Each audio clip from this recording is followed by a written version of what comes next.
Creation and it's causes, సృష్టి దాని కారణాలు అని 1927-28 ప్రాంతంలో బాబా మెహరాష్ట్రం పిల్లలకు చెప్పినటువంటి లెక్చర్ల ఆధారంగా దాన్ని మనం ఇంకా అప్పటికి గాడ్ స్పీక్స్ రాలేదు, కాకముందు బాబా చెప్పినటువంటి విషయాలు. సో పోయిన వారం మనం చదువుకున్న దాంట్లో అక్కడి నుంచి దాన్ని కాస్త మరొకసారి పునశ్చరణ చేసుకొని ముందుకు వెళ్దాము. పోయిన వారం బాబా చెప్పిన 2 విషయాలు చాలా స్పష్టంగా బాబా చెప్పటం జరిగింది పిల్లలకు. మానవ రూపం వచ్చే వరకు పూర్ణ చైతన్యం వచ్చింది. ఇక్కడ చైతన్యాన్ని బాబా జ్ఞానము, నాలెడ్జ్ అనే మాట కూడా వాడారు.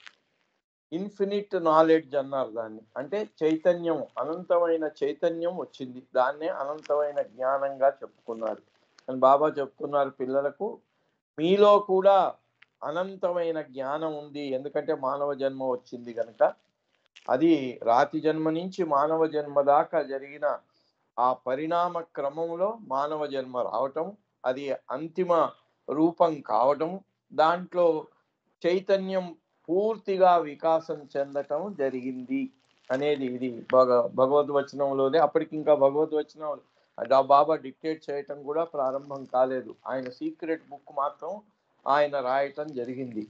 అది ఆ పిల్లల కళ చెప్తున్నారు. అంతేకాదు బాబా ఇంకా ఎంత స్పష్టంగా చెప్పారంటే, రాయి అనే అటువంటి రూపంలోనే మానవ రూపం ఇమిడి ఉంది అన్నారు. ఇప్పుడు మానవుడు 2 కాళ్ళు 2 చేతులను ఇలా పొట్ట దగ్గరగా చేర్చుకొని ముద్దగా పడుకొని ఉంటే అదే రాయితో సమానం. అలాంటి రాయి రూపం అలాంటిది. మానవుడు ముడుచుకొని ఉన్నప్పుడు ఎలా ఉంటుందో అలాంటి రూపం రాయిది. ఆనాడే మానవ రూపం అక్కడ ప్లాన్ చేయబడింది అనే విషయం కూడా బాబా చెప్పటం జరిగింది.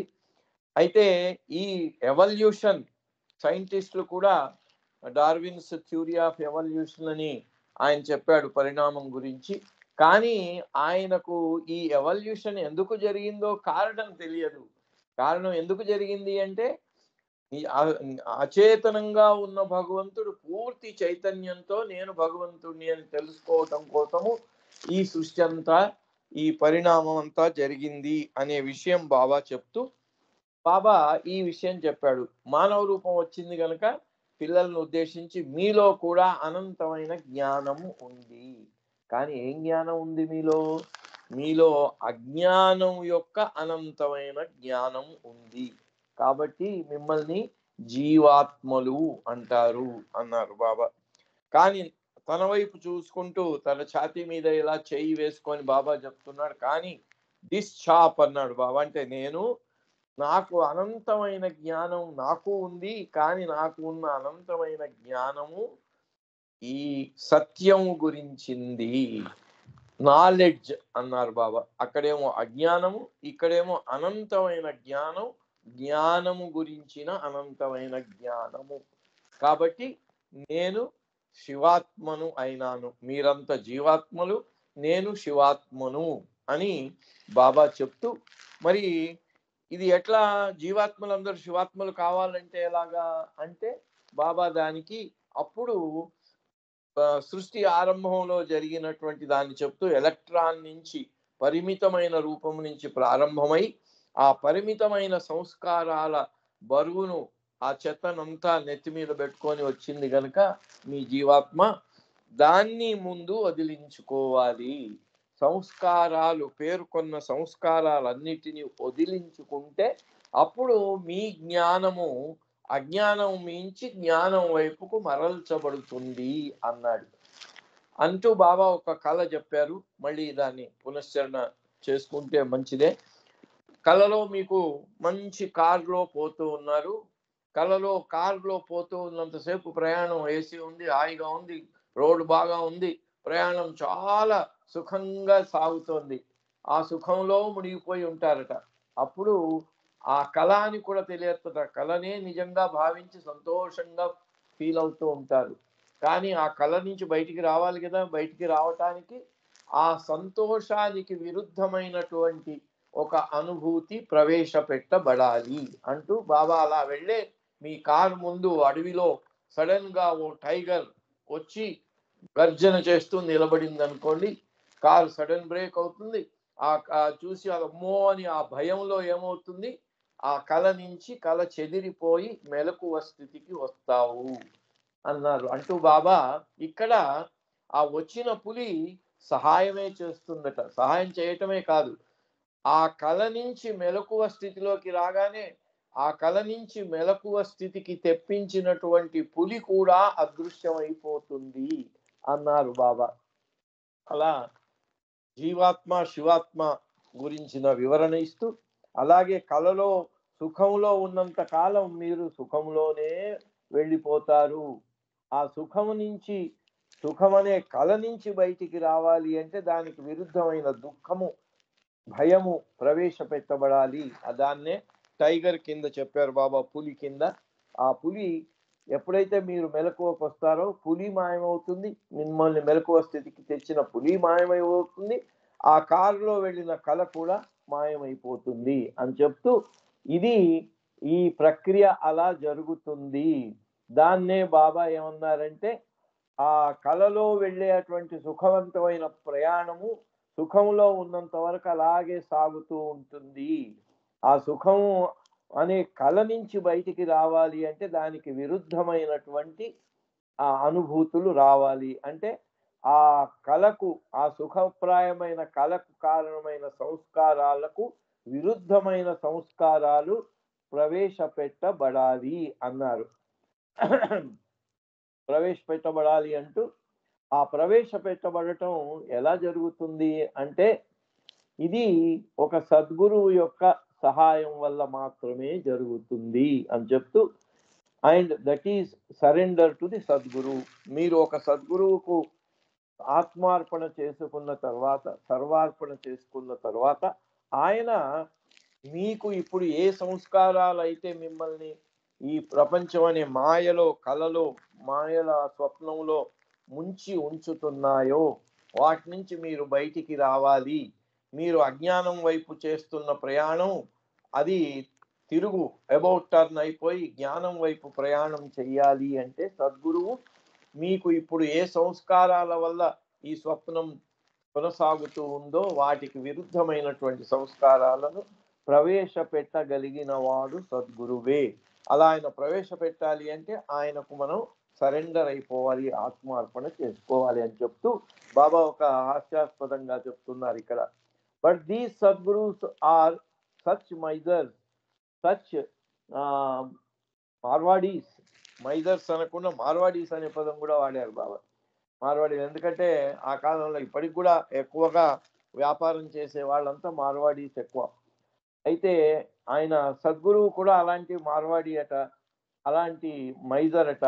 అంటే that they do not give anything, they do not dispense any of their goods without receiving full payment first.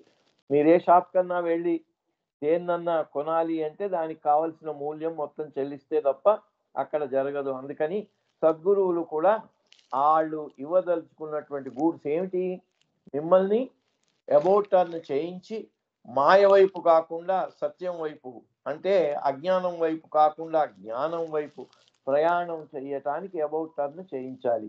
అది చేయించటానికి వాళ్ళు మూల్యం అడుగుతారట. ఏంటి ఆ మూల్యము అంటే, in this exchange payment means love. దానికి మూల్యం చెల్లించటం అంటే మామూలు ప్రపంచంలో ప్రాపంచికమైనటువంటి డబ్బు, ధనం. కానీ ఆధ్యాత్మికంగా చూసినట్టయితే అక్కడ ధనం లెక్కకు రాదు, ఎందుకంటే అది మాయలో భాగమే కనుక. ఇక్కడ ప్రేమ అనేది సద్గురువు మన నుంచి ఆశిస్తాడు మూల్యంగా, మనకి ఆ వ్యతిరేకమైన సంస్కారాలు ప్రవేశపెట్టడానికి. And the goods given by the Sadguru are God. ఆయన ఇచ్చేటువంటి వస్తువు ఏంటి, సత్యం అనే భగవంతుడు అనే సత్యాన్ని మనకిస్తారు. And the path of truth. తర్వాత మనం వెళ్ళే మార్గం మాయా అజ్ఞానం వైపు వెళ్తున్నాం, జ్ఞానం వైపు వెళ్ళాలి అంటే పాత్ ఆఫ్ ట్రూత్, సత్య మార్గం. ఆ సత్య మార్గంలో అబౌట్ టర్న్ చేయించి సత్య మార్గంలో ప్రవేశపెడతాడు సద్గురువు. అందుకని సద్గురువుకి మనం సమర్పణ కావాల్సి ఉంటుంది. ఇక్కడ బాబా రాసినటువంటి తన హ్యాండ్ రైటింగ్లో బాబా రాసిన ఒక స్లిప్ను చేర్చారు వాళ్ళు. దానికి బాబా రైటింగ్కి ఇక్కడ బాబా రాసింది ఏమిటా అని చెప్తూ ఇప్పుడు దాకా చెప్పిన మాటలే. The Sadguru does this by putting one on the reverse path which produces reverse sanskaras, and these reverse sanskaras counterbalance the gross sanskaras by, and finally leading one to God. ఈయన బాబా రాసిన దీంట్లో ఉన్న ఈ విషయం ఏమిటంటే, అలా మనం సద్గురువుకు సమర్పణ అయిపోయినట్టయితే ఆయన మనం ఇందాక చేస్తున్నటువంటి అజ్ఞానం వైపు చేస్తున్నటువంటి ప్రయాణాన్ని అబౌట్ టర్న్ చేయించి సత్యం వైపు ప్రయాణం మొదలు పెట్టిస్తాడు. దానికోసం మనకు ఇందాక అటువైపు నడిపించే, మరి ఏదైనా వెహికల్ను అటువైపు నడిపించాలి అంటే దానికి పెట్రోలో డీజిలో గ్యాసో కావాలి. దానికి అది అటువైపు తీసుకెళ్లే దానికి విరుద్ధమైంది అబౌట్ టర్న్ చేయించే దాని సంస్కారాలను అక్కడ ప్రవేశపెడతారట సద్గురువు. దానివల్ల మనం ఆ అజ్ఞానం వైపు పోవటం మానేసి జ్ఞానం వైపుకు వెళ్తామంటే ఆ చేంజ్ అలా చేయగలిగినటువంటి శక్తి సద్గురువుకు మాత్రమే ఉంటుంది. సద్గురువుకు ఉంటుంది. సెయింట్స్ కొంతవరకు అలా మార్గంలో మళ్లించేటువంటి శక్తి ఉంటుంది, కానీ వాళ్లకు మన పూర్వాపరాలు తెలియవు. సద్గురువుకు మాత్రం పూర్వాపరాలు తెలుసు. కానీ సత్పురుషుల సత్సంగత్వే నిస్సంగత్వం అనేటువంటిది మనకు ఒకటి చెప్పబడి ఉంది. దీంట్లో బాబా లిటరేచర్లోనే ఒక కథ చెప్పింది నాకు గుర్తుకొస్తుంది. ఒక దొంగ ఒకరోజు ఒక ఇంట్లో చొరబడ్డాడట. పెద్ద ఇల్లు బయట నుంచి చూస్తే చొరబడ్డాడు. తీరా లోపలికి వెళ్ళేటప్పటికి ఆ ఇంట్లో ఏమీ లేదట. అంత వెతికినా ఎక్కడా ఓ విలువైన వస్తువు కనబడలేదు. ఒక విరిగిపోయిన మంచం మీద ఎవరో ఒకళ్ళు పడుకున్నారు గుడ్డ కప్పుకొని. ఇంకా ఓ బకెటు ఉంది, ఓ మగ్గు అక్కడ పడేసి ఉంది. అవి తప్ప ఏమీ కనబడలేదు. ఒక జంపుఖానా ఏదో ఉంది. ఏంటి ఇల్లు, ఇంత పెద్ద ఇల్లు, దీంట్లో ఈరోజు ఏ విలువైన వస్తువు కనిపించటం లేదే అని బాధపడిపోయాట ఆ దొంగ. బాధపడిపోతూ అక్కడ కనబడినటువంటి మగ్గు, ఆ బకెట్ రెండు తీసి గట్టిగా ఎత్తి నేల కొట్టాడట. ఆ సౌండ్కు ఆ మంచం మీద పడుకున్న స్త్రీ ఆమె లేచిందట. లేచి నెమ్మదిగా వచ్చి, ఏం నాయనా, ఏం కావాలి నీకు, ఎందుకంత ఆందోళన పడుతున్నావు అని అడిగిందట. ఆందోళన కాకపోతే ఏముంది, ఇలాంటి ఇల్లు నా పాట పడింది ఈరోజు ఇంకా నాకేం దొరికేలాగా లేదు ఇంట్లో అన్నాడు. ఓహో అలాగా, అయితే నువ్వు దొంగతనం కోసం వచ్చావా అంటే, అవును నేను దొంగతనం కోసమే వచ్చావు. ఈ ఇంట్లో ఏమిటి ఒక పనికొచ్చే వస్తువు కూడా లేదు అని బాధగా చెప్పాడు. సరే నాయన, అయితే మనం భగవంతుడిని అడుగుదాము, ఈ ఇంట్లో ఏమన్నా విలువైన వస్తువు ఉందా లేదా అనే విషయం అడుగుదాము, రా కూర్చో అని ఆ దొంగను అక్కడ కూర్చోబెట్టి అక్కడ ఉన్న జంపుఖానా పరిచి ఆమె ఆ జంపుఖానా మీద మోకరిల్లి నవాజు చేయటం ప్రారంభించింది. అల్లాహు అక్బర్ అని ఆ భగవంతుని యొక్క నామధేయమైన నామాలలో ఒకటైన అల్లా నామాన్ని స్మరించింది. ఎందుకంటే ఆమె అల్లా నామం తీసుకునే చాలా సత్పురుషురాలు. ఆమె అలా కళ్ళు మూసుకొని, అతన్ని కూడా కళ్ళు మూసుకొని కూర్చోమంది. కళ్ళు మూసుకొని కూర్చున్నాడు. ఈమె ఒక 2 నిమిషాలు అలా నవాజ్ చేసి ముఖాన్ని చేతులతో ఇలా తుడుచుకొని లేచి అతని వైపు చూసి, అతను ఇంకా కళ్ళు మూసుకొనే ఉన్నాడు. అతను అంది, నాయనా కళ్ళు తెరువు అంది. కళ్ళు తెరిచాడు. అంతవరకు ఏమన్నాడు, దరిద్ర పిల్లు, ఈ ఇంట్లో ఏమి దొరకటం లేదు, ఇవాళ నా శ్రమంతా వృధా అయిపోయింది అని చిరుబుర్లాడాడు. ఎప్పుడైతే ఆమె కళ్ళు తెరువు నాయన అందో నవాజ్ చేసి లేచి, ఎక్కడున్నా నేను, ఎక్కడికి వచ్చాను, ఓహో నేను దొంగను కదా అని అప్పుడంతా గుర్తుకొస్తుంది వాడికి. నేను దొంగను కదా, ఈ ఇంట్లోకి వచ్చాను కదా, 2 నిమిషాల ముందు ఏం దొరకలేదని చింతించాను కదా, ఏముంది ఈ ప్రపంచంలో, ఈ మాయ ప్రపంచంలో మనం వచ్చేటప్పుడు తెచ్చింది లేదు, వెళ్ళేటప్పుడు పట్టుకెళ్ళేది లేదు, అటువంటి దానికి ఎందుకు నేను ఇంత ఆదుర్దా పడ్డానా అని లేచి అలా నడుచుకుంటూ వెళ్ళిపోయాడట.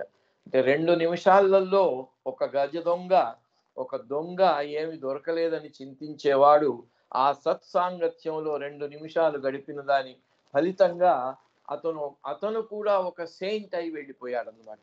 అది ఇక్కడ సద్గురువు అయితే ఇక మరి ఆమె 6th ప్లేన్లో ఉండే సెయింట్, ఆమె అలా చేయగలిగితే, ఇక సద్గురువు అంటే మాయ యొక్క చైతన్యాన్ని, అటు సత్యం యొక్క అనుభూతిని నిరంతరం అనుభవిస్తున్న సద్గురువు గురించి ఏం చెప్పగలం మనం? ఆయన ఏదైనా చేయగలరు.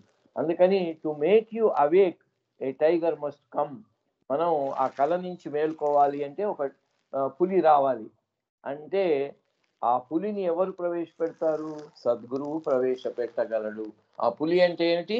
మన సంస్కారాలు ఏవైతే అజ్ఞానం వైపే మనం నడిపిస్తున్నాయో అవి ఆగిపోయి వాటికి విరుద్ధమైన సంస్కారాలు మనను దాని నుంచి, ఆ గజ దొంగ ఎట్లా అయితే దొంగతనానికి వచ్చి ఏమి దొరకలేదని పోయినవాడు 2 నిమిషాల్లో ఇదంతా భ్రమే కదా అనుకొని ఎలా వెళ్ళిపోయాడో, అలా మనని మార్గంలో అబౌట్ టర్న్ చేయించి మనను ఆ మార్గంలో ప్రవేశపెట్టగలిగేది, దానికోసం వ్యతిరేకమైన సంస్కారాలు అనే పులిని మన ప్రయాణానికి అడ్డుగా చూపించగలిగేది ఆ సద్గురువు మాత్రమే.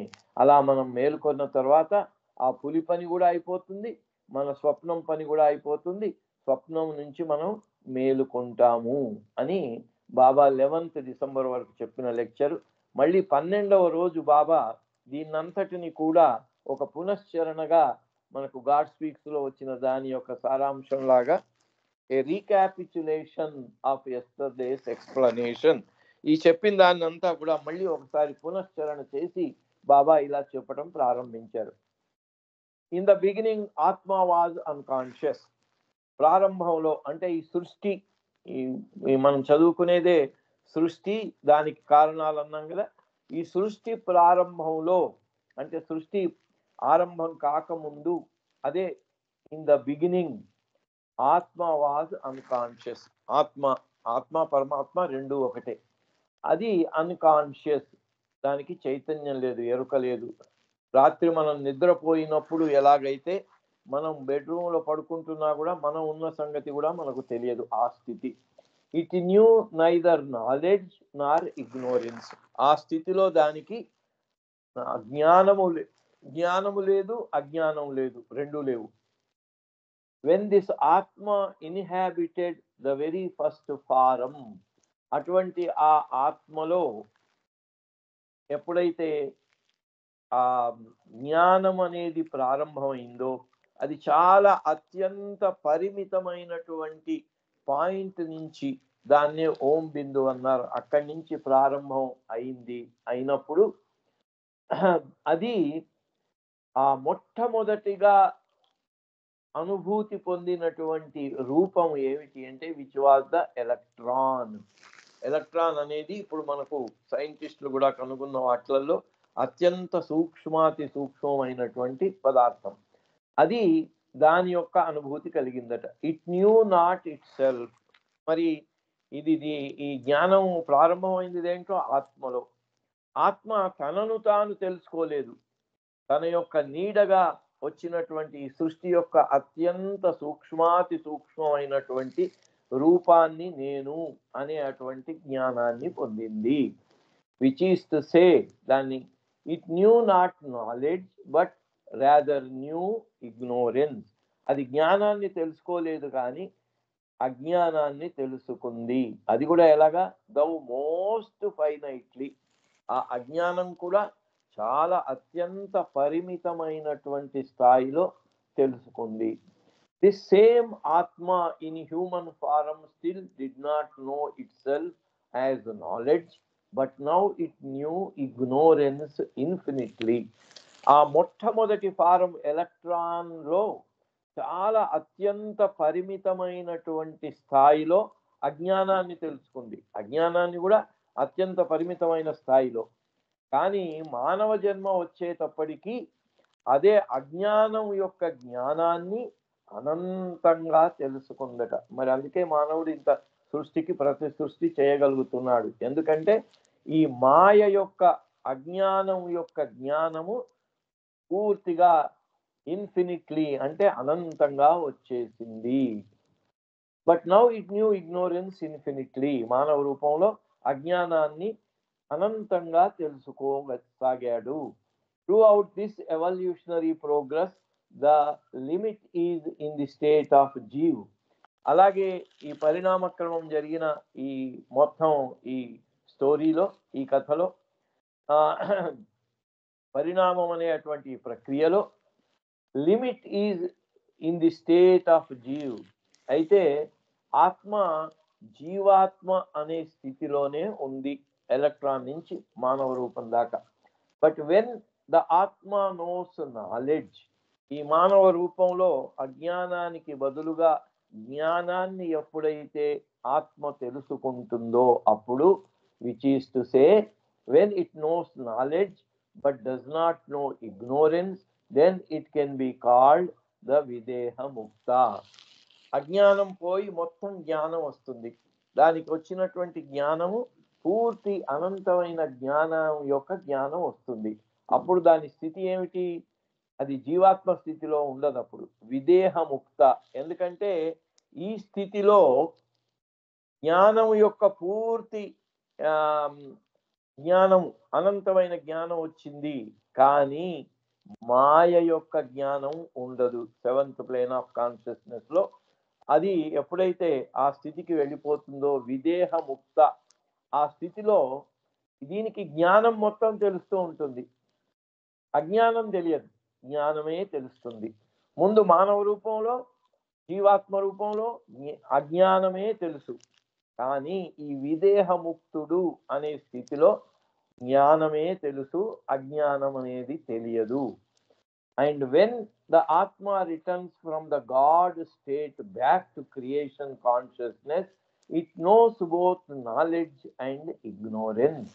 అలా ఆ విదేహముక్త అంటే దేహంలో ఉండగానే ఆయన ముక్తిని పొంది 7వ భూమిలోకి వెళ్ళినటువంటి వ్యక్తి, అతను మళ్ళీ ఈ ప్రపంచం యొక్క జ్ఞానాన్ని, అంటే అజ్ఞానం యొక్క జ్ఞానాన్ని కూడా మళ్ళీ పొందినట్టయితే, దానికోసం తిరుగు ప్రయాణం, బాబా 4 జర్నీస్ అనే విషయంలో ఈ విషయాన్ని చాలా చెప్పటం జరిగింది. గాడ్ స్పీక్స్ లో కూడా దీని వివరణలు చాలా స్పష్టంగా వివరంగా చెప్పటం జరిగింది. దాన్ని ఇక్కడ పిల్లలకు బాబా చాలా సంక్షిప్తంగా చెప్పటం జరిగింది అప్పుడు 27-28 సంవత్సరాల్లో.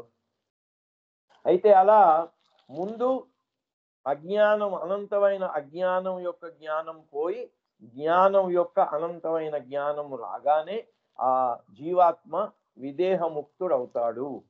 ఆ విదేహముక్తుడు అయిపోయిన తర్వాత అతను అక్కడ నేను భగవంతుణ్ణి అనేటువంటి అనుభూతే ఉంటుంది, నేను అనంత జ్ఞాన శక్తి ఆనందాలు అనుభవిస్తున్నాను అనేదే ఉంటుంది. ఆయనకు ఆయన ద్వారా జరిగినటువంటి సృష్టి పరిణామానికి సంబంధించిన ఈ రూపాల చెందినటువంటి ప్రపంచం యొక్క చైతన్యం ఉండదు. కానీ అలాంటి వ్యక్తి ఆ స్థితి నుంచి మళ్ళీ ఆ స్థితి నుంచి టు క్రియేషన్ కాన్షియస్నెస్, అది అలాగే ఉంటుంది, అది పోదు. మళ్ళీ దాని నుంచి క్రియేషన్ స్థితికి వస్తే ఆ స్థితికి చేరినటువంటి వ్యక్తి ఆ స్థితి నుంచి మళ్ళీ ప్రాపంచికమైనటువంటి అజ్ఞాన స్థితిలోకి వస్తే ఆ జ్ఞానం అనేది పోదు, జ్ఞానం అలాగే ఉంటుంది. అది ఉండగా క్రియేషన్ యొక్క కాన్షియస్నెస్ అంటే ఈ సృష్టి యొక్క చైతన్యం కూడా వస్తుంది. అప్పుడు దానికి it knows both knowledge and ignorance, అది అప్పుడు జ్ఞానాన్ని అజ్ఞానాన్ని రెంటిని కూడా తెలుసుకుంటుంది. ఇగ్నోరెన్స్ అంటే ఏంటి? యూనివర్స్, ఈ సృష్టిని. One who has knowledge of knowledge necessarily knows ignorance also. ఎప్పుడైతే ఎవరికైతే జ్ఞానం అనేది పరిపూర్ణంగా వస్తుందో దాంట్లో అజ్ఞానం కూడా ఇమిడే ఉంటుంది. One who has knowledge of knowledge necessarily knows ignorance also. That is, he knows I am God and this universe is Maya. అలా మళ్ళీ ఆ నేను భగవంతుడిని అనే స్థితిలోకి వెళ్ళి అక్కడి నుంచి మళ్ళీ ఈ సృష్టి యొక్క చైతన్యంలో కూడా వచ్చినటువంటి వ్యక్తికి నేను భగవంతుణ్ణి అండ్ దిస్ యూనివర్స్ ఈజ్ మాయా, ఈ కనబడే జగత్తంతా, విశ్వం అంతా కూడా మాయా అనేది కూడా తెలుస్తుంది. But in the God realization state of the Videha Mukta, Maya is God. Why? అయితే ఈ అజ్ఞానం నుంచి జ్ఞానానికి వెళ్ళి విదేహముక్తుడు అయిన వాడికి ఇక్కడ బాబా ఇక్కడ ఒక ఆ వాడిన పదానికి వాళ్ళు ఎక్స్ప్లెనేషన్ ఇచ్చారు. ఇక్కడ Videhamukta in the God realisation state of the Videhamukta Maya is God. అలా ఎందుకన్నాడంటే మాయలో ఉండే జీవాత్మ శివాత్మ అయినాడు కాబట్టి మాయనే భగవంతుడిగా మారిపోయింది అక్కడ. మాయా ఈజ్ గాడ్. వై? ఎందుకు అని బాబా ప్రశ్న వేస్తూ, because in that state there is no maya at all. ఎందుకంటే అక్కడ మాయా అనే దాని యొక్క జ్ఞానమే లేదు. మాయా అనేది టోటల్ గా అదృశ్యం అయిపోయింది ఈ శివాత్మ స్థితిలో. And thus is the self existence of Maya proven. మాయ ఎందుకుంటుంది? మాయ దేని మీద ఆధారపడి ఉంటుంది? సత్యం మీద మాయ ఆధారపడి ఉంది. జ్ఞానం, భగవంతుని యొక్క సత్యం జ్ఞానం, దాని మీద మాయ ఆధారపడి ఉంది. కానీ భగవంతుడు మాయ మీద ఆధారపడి లేదు. ఎప్పుడైతే మాయ అదృశ్యం అయిపోయిందో, ఆ మాయ యొక్క చైతన్యం టోటల్ గా పోయిందో, అప్పుడు భగవంతుని యొక్క నేను భగవంతుని అనే చైతన్యమే వచ్చింది. కాబట్టి అక్కడ మాయ లేకుండా అంతర్ధానం అయిపోయింది. And that is the self existence of Maya proven. In the original God unconscious state, there is no Maya, and similarly, Maya is absent in the God self-conscious state. మొట్టమొదలు ఈ సృష్టి ఆరంభం కాకముందు భగవంతునికి చైతన్యం, భగవంతునిలో అచేతనంగా ఉండే భగవంతునిలో చైతన్యం ప్రారంభం కాకముందు మాయ లేదు. మాయ లేదు, జ్ఞానం లేదు. ఆ రెండు ఇమిడి ఉన్నాయి. రెండు కలిసి ఉన్నటువంటి అచేతనంగా ఉండే జ్ఞానంలో ఇమిడి ఉన్నాయి ఆ రెండు కూడా. అందుకని అక్కడ మాయ ఆబ్సెంట్ ఉంది. కాబట్టి అలాంటి భగవంతుని యొక్క ఒరిజినల్ స్థితికి చేరినటువంటి ఈ విదేహ ముక్తుడికి మాయ కూడా ఉండకుండా పోతుంది. But in the Jivatma state as well as in Shiva state, Maya appears. అట్లాగే జీవాత్మ స్థితిలో, శివాత్మ స్థితిలో, అంటే భగవదైక్యం రాగానే విదేహముక్తుడు కాగానే శివాత్మ కాదు.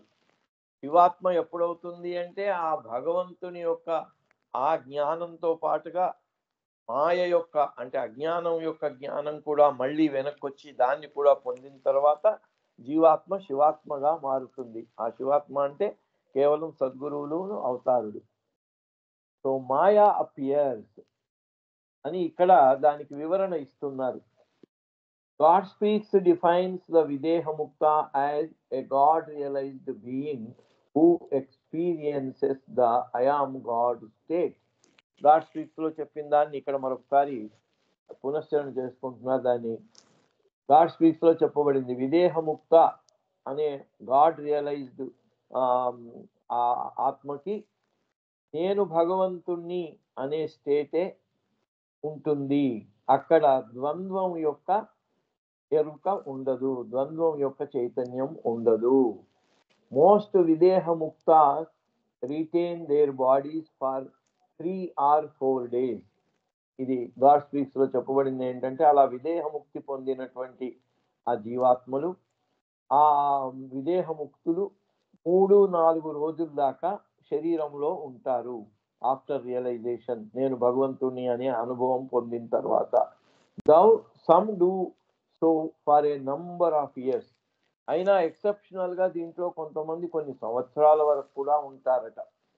There seems no reason to doubt the applicability of this exception, this conception of the Videha Mukta to the present text. అందుకని ఇప్పుడు ఇక్కడ క్రియేషన్ అండ్ ఇట్స్ కాజెస్ లో చెప్పిన దానికి ఎందుకంటే అక్కడ మాయా బికమ్స్ గాడ్ అని చెప్పటం జరిగింది అక్కడ. మాయా is God, Videhamukta Videhamukta Maya is God అని చెప్పటం జరిగింది. మాయనే భగవంతుడు అని చెప్పటానికి దాంట్లో ఔచిత్యం ఉంది అని భగవద్వచనంలోని ఇది కోట్ చేసి అది చెప్తున్నారు అన్నమాట. There seems no reason to doubt the applicability of this conception of the videha mukta to the present text and cheptu, though it is not altogether clear what Baba intends by the phrase self existence of Maya. Probably he means that Maya is latent and inherent in the reality of God even in his most original state. ఇక్కడ ఎందుకు చెప్పటం పడిందంటే మొట్టమొదటి స్థితిలో భగవంతుడు అచేతనంగా ఉండే స్థితిలో ఈ మాయా అనేది కూడా అంతర్గతంగా లీనమై ఉంది కానీ ఉన్నట్టు తెలియదు. There seems no reason to doubt the applicability. అందుకని for a full discussion of this problem see the fourth of Meher Baba's essays on Maya, God and Maya in discourses. దీని గురించి ఇంకా విపులంగా తెలుసుకోవాలి అంటే డిస్కోర్సెస్లో భగవంతుడు మాయా అనేటువంటి టాపిక్లో చెప్పబడిన దాన్ని చదువుకోండి అని ఇక్కడ వాళ్ళు సజెషన్ ఇస్తున్నారు. The same point that Maya does not exist in 2 states. మాయా 2 రకాల స్థితిలో మాయ ఉండదు అనే విషయాన్ని చర్చిస్తూ the original unconscious state of reality, భగవంతుని యొక్క బియాండ్ స్టేట్ ఆఫ్ గాడ్ అంటే మొట్టమొదటి స్థితి సృష్టికి పూర్వము, సృష్టి ఆరంభం కాకముందు పూర్వము, అప్పుడు కూడా మాయ లేదు. 2 స్థితులు చెప్తున్నారు. ఇంకొకటి ఏమిటి? In the self conscious or super conscious state of God is made in the discourse on maya cited in the previous state. అయితే ఆ ఒరిజినల్ స్టేట్లో లేదు. మళ్ళీ జీవాత్మ భగవదైక్యం పొంది 7వ భూమికలోకి రాగానే నేను భగవంతుణ్ణి అన్న స్థితిలో కూడా మాయ లేదు. వీటికి ఇంకా ఫర్దర్గా వివరణ కావాలి అంటే డిస్కోర్సెస్లో బాబా చెప్పిన గాడ్ అండ్ మాయా అనే విషయం చదువుకోవచ్చు అనేది చెప్తున్నారు. మనం నెక్స్ట్ వీక్ ప్రారంభం చేసేటప్పుడు ఆ డిస్కోర్సెస్లో ఉండే గాడ్ అండ్ మాయాను చదువుకొని మళ్ళీ ఫర్దర్గా వెళ్దాం. అవతార్ మెహర్ బాబా కీ జై. సమయం అయింది కాబట్టి ముగించేద్దాం ఇక్కడికి. అవతార్ మెహర్ బాబా కీ జై.